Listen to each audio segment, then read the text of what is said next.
If you are new with us this morning, we are just getting started in a series of messages that we're calling The Story.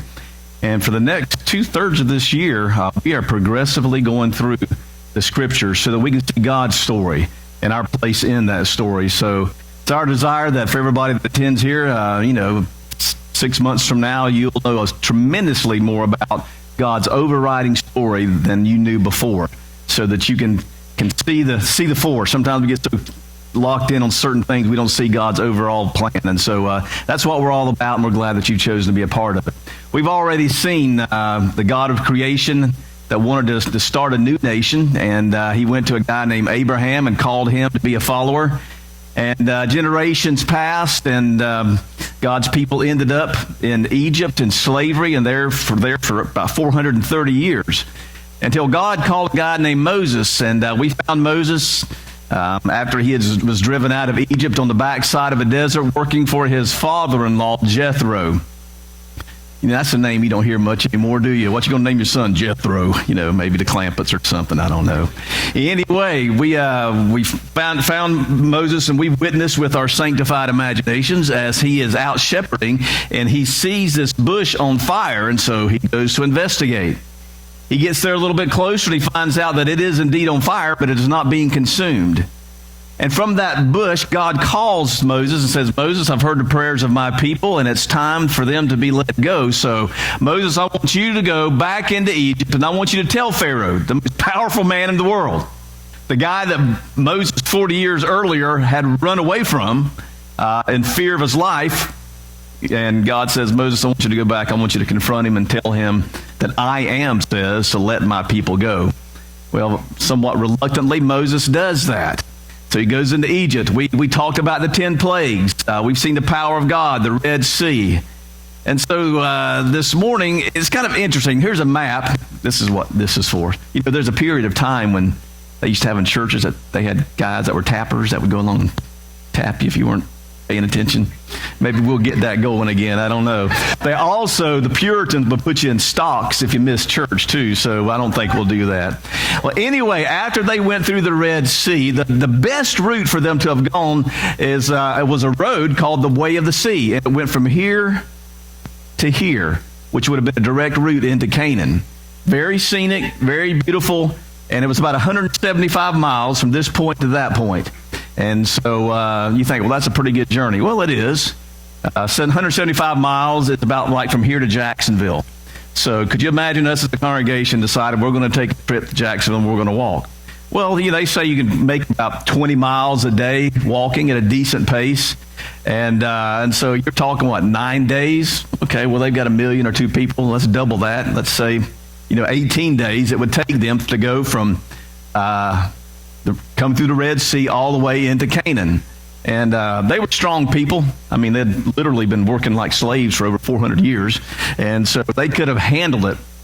But interestingly enough, that's not the way they go. So here's the choice they had. The direct route, which is this. Here's what's offered. The shortest distance, the most scenic route, right along the way there of the Mediterranean Sea. And it was the most popularly traveled route. So, it had a better road system. But that's not the way they go. And if you've ever followed God for very much in your life, you will discover that very seldom does God lead you on the direct route of where he is wanting to take you. And God, as a matter of fact, seems to delight in taking you on the different routes, because God usually has something to show us. So going back to the picture of the map, this is what God did. Not only did he not go from the Red Sea where they crossed into Canaan, they go almost in the opposite direction into the Sinai Peninsula to Mount Sinai, where there Moses, as we talked about last week, received the 10 Commandments. He just ascends up into the mountain, the Mount Sinai, into the ominous cloud, hears God's voice. God gives him these commandments, comes back down. God's people are already breaking them. It was not a good time. But for about a year, the Israelites stayed in this area in the south of the Sinai Peninsula. Now the question is, why? I don't know, to be honest with you. Some have reasoned that For the Israelites, they'd been in Egypt for about 430 years. Now, I don't know if you've thought much about that. 430 years, almost twice the amount of time that our nation has been in existence. They were in slavery. So possibly there was a time that God's people needed to kind of detox from their pagan environment that they had lived several generations in, of idol worship and all those kind of things. And it was a time for God to reconnect with his people. After 400 years, even though they knew God, things, you know how it happens. And so now finally it's come. They're going to break camp, and they're finally going to make their way up into Canaan, into the promised land, a land flowing with milk and honey. And you can imagine how excited they were.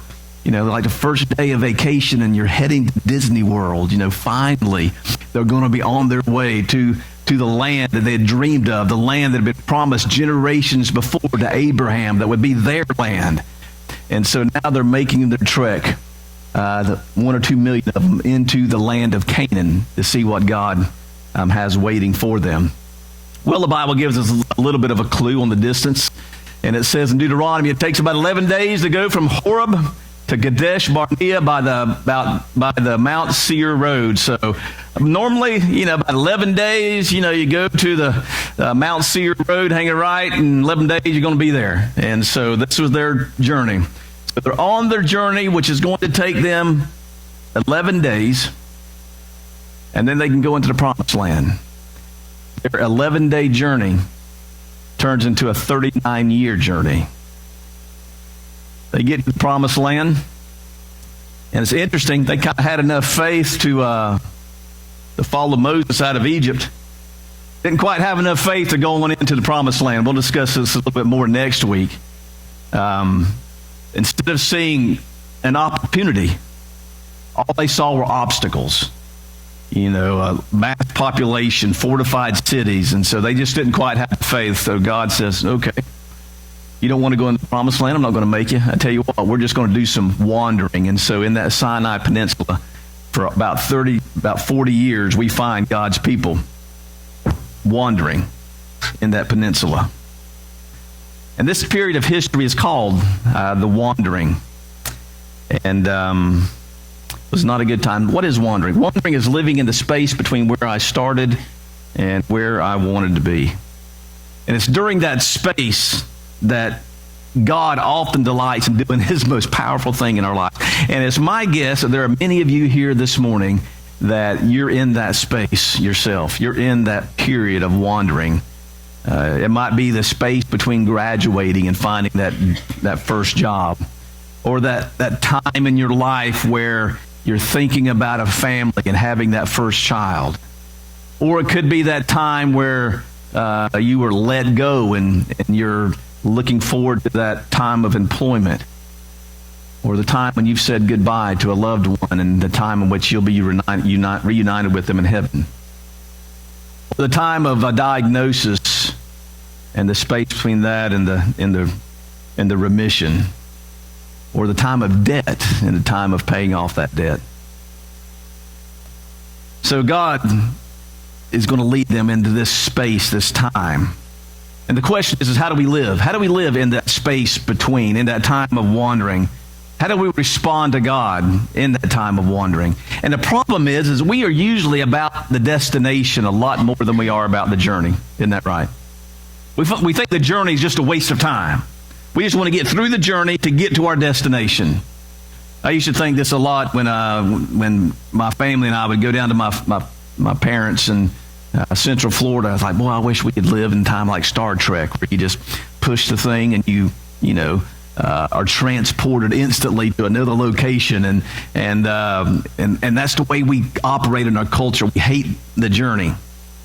Unless you're on a cruise, and then a cruise is kind of just as much fun as the destination. But most of all, we really don't like the journey. As a matter of fact, what are the main questions that kids ask when you're on a road trip? Are we there yet? How much longer? And it doesn't get any better. I know when we were younger, and our kids, when they were smaller, how much longer? It'll be four Barney episodes, okay? That's the way we can try to communicate time with them. But we don't seem to change much when we get older. We still have a tendency to focus on where we're going and try to eliminate as much time in between to get there. So, I want to take a little quiz this morning to see where you are and how you look at things and how you view time. This quiz is meant to guilt you as much as possible, okay? So let's just be honest about it. And I want you to raise your hand, all right? Okay, question number 1. I cut through a gas station to avoid stopping at a red light. Anybody done that here? Y'all sinners. Number 2. I frequently look at my watch or a clock or my cell phone. I have to admit that I do that too. Never in a sermon, right? Always, yeah, right. People who talk slowly irritate me. Some of y'all shot your hand up pretty fast there, didn't you? Some people, it takes them a paragraph to get a word out. This next one kind of ties into this one. I often find myself finishing other people's sentences for them. Okay, I do that. I'll get frustrated with my family members, and I'll just go ahead and say the rest of it and get on to the final thing. I become annoyed when the person in front of me at the grocery store chooses to write a check instead of using a debit card. This one just came to me this past week, and I want to see if anybody else is guilty. This is tied into the grocery store too. I count the items of the person in front of me in the 10 items or less cashier line. You ever done that? What are we going to do? You've got 11 items. I'm going to take you outside. I'm going to whip your behind because you had 11 items and you got in that line with the 10 items or not, you know, because we don't want to wait that extra 15 seconds that it takes to scan that one more item. How about this one? When I'm delayed or running late, if you want to raise this for your spouse, okay, raise your hand for your spouse. When I am delayed and running late, I am irrationally upset, okay? Number 8. Don't raise your hand. We will do it for you, okay, as you're leaving this morning. I feel compelled to leave church early to beat the parking lot rush, you know. So like I told you, we're all guilty. We all have this thing like if we're not at the destination, we're just completely wasting our time. Always are in a hurry. We hate the journey. Just want to get there to the destination. We've got a saying in our family, when somebody's really antsy to go, to go wherever, we'll say, what's the rush? You don't have any chickens to feed. I mean, we're Southern or what? Now, if Nancy was at our house, Nancy Baker, we couldn't say that because Nancy does have chickens to feed, but most of us don't. And look at what God has done so far with some of the personalities we've looked at as we've gone through the journey. God comes to Abraham. Okay, Abraham, I want to take you to a place you've never been before, this Ur of Chaldees, and I'm going to make a great nation out of you. And Abraham's like, great God, you wait till I'm 80 years old and I'm childless and you're going to make a great nation out of me. 20 years later, he has his first child. God never seems to get in a hurry. Then we look at a guy like Joseph. Joseph has a dream about rising to this position of authority. What happens? He gets sold into slavery. He gets thrown into prison. About 20 years later, finally, it all begins to work out. And then we look at Moses. He wants to defend his people. He ends up killing an Egyptian soldier. He has to flee for his life. 40 years later, God comes to him. Said, okay, Moses, it's time. It's time. And here we find what should have taken 11 days takes 39 years. For you see, this is important. God's more concerned about who you are becoming than where you are going. So when we rush ourselves through the journey, sometimes we're missing exactly what God is trying to tell us. We're all about where we're going. We're all about getting to the destination. We want to get waiting over with, but the waiting is often where God molds us into what he wants us to become. Well, how did the Israelites deal with it? How did they deal with this time of wandering? Well, they dealt with it like what we do. They griped and they complained and they whined about it. And really, when you complain and gripe and whine about a lot of things in life, basically it shows a little bit of your unbelief. It's kind of like the person riding in a car with somebody, and you're complaining to the driver, it's too hot, or it's too cold, or I don't like the seats, or it's taking too long, and blah, blah. And it's like the driver's not doing the kind of job that we want them to do, so we're going to whine and we're going to complain. And when we get to that point, I know I'm getting close to home this morning, and when you whine and you complain a lot, what it's doing is you're saying, God, I'm not satisfied with the life that I've got. What were the Israelites complaining about? Well, food, for one thing. I've got this out of the Message Bible, which is a paraphrase, because I kind of like the way that it was worded. And it talks about this as riffraff. Don't hear that much anymore. The riffraff among the people had a craving. They were hungry. And soon they had the people of Israel whining. Why can't we have meat? We ate fish in Egypt, and we got it free. To say nothing of the cucumbers and the melons and the leeks and the onions and the garlic. But nothing tastes good out here. All we get is manna, manna, manna, manna, manna. Oh, Moses, why have you brought us out here? Just whining and complaining, and even though God miraculously provided food from heaven, which is what manna means, God had done it. It wasn't good enough. The Bible goes on and tells us this. In the desert, the whole community grumbled against Moses and Aaron, of course, Moses' brother.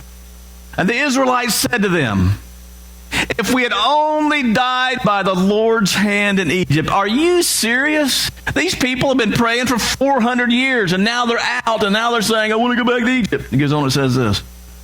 There we sat around pots of meat and ate all the food we wanted. They were in slavery.